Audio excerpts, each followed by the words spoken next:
People's Republican पार्टीच्या वतीने पक्षाचे प्रदेश उपाध्यक्ष राजा इंगळे यांच्या नेतृत्वाखाली परभणी येथील संविधान अवमान घटनेचा निषेध करण्यात आला। पीपल्स रिपब्लिकन पार्टीच्या कार्यकर्त्यांनी जिल्हा परिषदेच्या पूनम गेट समोर जोरदार निदर्शने केली। यावेळी बंटी उबाळे, अनिल सोनकांबळे, अंकुश मडिखांबे, लौकिक इंगळे, अजय मस्के यांच्यासह कार्यकर्ते मोठ्या संख्येने उपस्थित होते। राजा इंगळे म्हणाले, संविधानाची विटंबना म्हणजे देशद्रोह आहे। असे असताना देशद्रोहांऐवजी देशप्रेमी यांना शिक्षा होणे दुर्दैवी आहे। या घटनेत देशद्रोहाचा गुन्हा दाखल करून पोलिसांच्या मारहाणीत मृत्युमुखी पडलेल्या सूर्यवंशीला न्याय मिळाला पाहिजे, अन्यथा पीपल्स रिपब्लिकन पार्टी तीव्र आंदोलन करेल असा इशारा देण्यात आला। वास्तविक पाहता हा प्रश्न आंबेडकरवाद्यांच्या पुरता मर्यादित नसून हा तमाम देशवासियांचा आहे। खरं पाहिलं तर या देशातल्या प्रत्येक पक्षाने, प्रत्येक नागरिकाने रस्त्यावर उतरून या प्रकरणाचा निषेध करायला हवा होता, परंतु तसं न करता परभणीतील डॉक्टर बाबासाहेब आंबेडकरांचे विचार मानणारा, संविधानाला सन्मान करणारा जो माणूस आहे तो रस्त्यावर उतरला।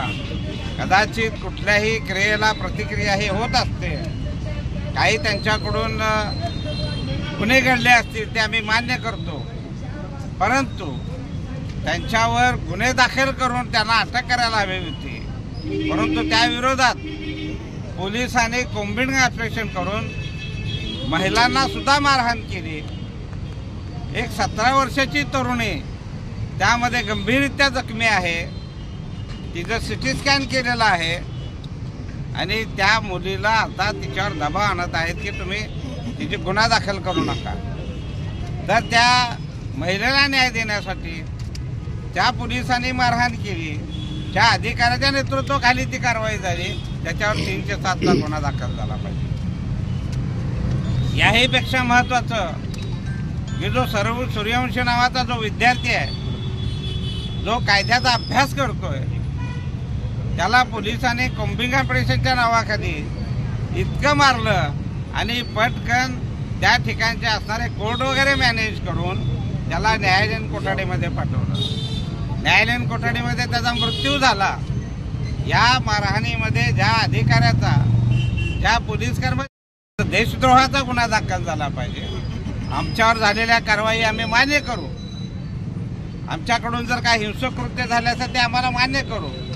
भारतीय राज्यघटनेप्रमाणे असणाऱ्या, त्यांना अभिप्रेत असणारी भारतीय पिनल कोर्ट आहे, त्याप्रमाणे तुम्ही आमच्यावर गुन्हे दाखल करा, तुम्ही आम्हाला अटक करा, तुम्ही आमच्यावर कारवाई करा, परंतु ज्यांनी देशद्रोह केला त्यांच्याबद्दल तुम्ही काय करणार आहात?